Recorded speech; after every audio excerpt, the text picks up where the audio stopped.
Ditët po afrojnë dhe gjithmonë më shumë edhe emocionet e mëdha për botrorin. A do të shkojë Shqipëria në play-offin e botrorit për herë të parë në histori? Jemi kaq afër, por frika e herës së parë, nëse diçka nuk sigurohet në 100%, do të sjellë gjithmonë panik, derisa matematika të na japi frymarrjen e lirshme. Për të siguruar zyrtarisht kualifikimin, kërkohen dy skenare: një fitore e thellë e Shqipërisë me Andorën dhe një humbje minimale me Anglinë, duke përfshirë këtu edhe një barazim të Serbisë në transfert me Anglinë, ose në të kundërt, që Anglia të bëjë detyrën e saj kundër Serbisë për të fituar në shtëpi dhe Shqipëria të fitojë minimalisht me Andorën. Pra gabimi i bërë me Letoninë ndihet ende te Shqipëria, përkundër faktit të fitores së madhe me Serbinë. Jo gjithçka ngelet në dorën tonë. Anglia ka në dorë se kë ekip do të marrë me vete për në botror, për ta dërguar në play-offin e botrorit. A mund të hapë rrugë Anglia kundër Serbisë? Anglia është një ekip që në kualifikuese, kur lojtarët janë në kulmin e ritmit, merr gjithmonë pikët e plota në grup, por në momentet që fillojnë eventimentet si botrori apo evropiani, kur lojtarët janë stërlodhur nga kompeticionet, vijnë edhe rezultatet e dobta të Anglisë. Golavarazi i tyre nuk lë vend për shumë dyshim, 18-0, pra 18 gola të shënuar dhe 0 gola të pësuar në grup deri tani. Për më tepër, një fitore pa mëshirshme në Beograd, 0-5. Marrëdhëniet mes Anglisë dhe Serbisë nuk janë shumë të mira.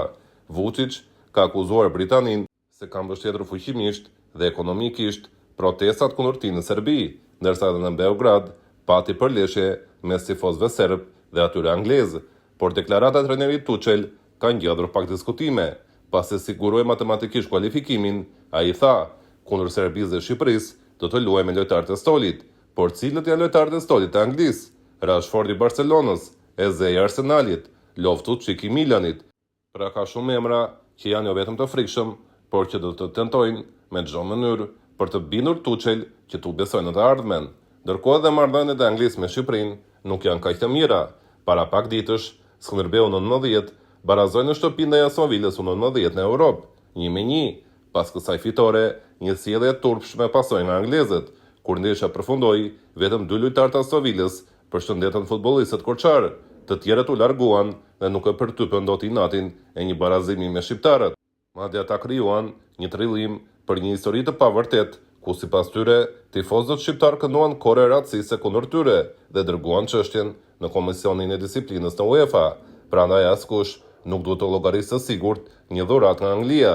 Shqipëria duhet të futet në fushë për të fituar sa më thellë të mundet ndaj Andorës, pasi mund të ndodhë që në fund të kësaj rruge kualifikuese të qajmë golat e munguar në transfertën me Andorën dhe t'i gëzohemi vetëm asaj fitore në Leskovac kundër Serbisë. Megjithatë, në pamje të parë, Shqipëria ka një avantazh me Serbinë, pasi Anglia do të luajë me Serbinë në shtëpi, ndërsa kundër Shqipërisë do të luajë në Albania.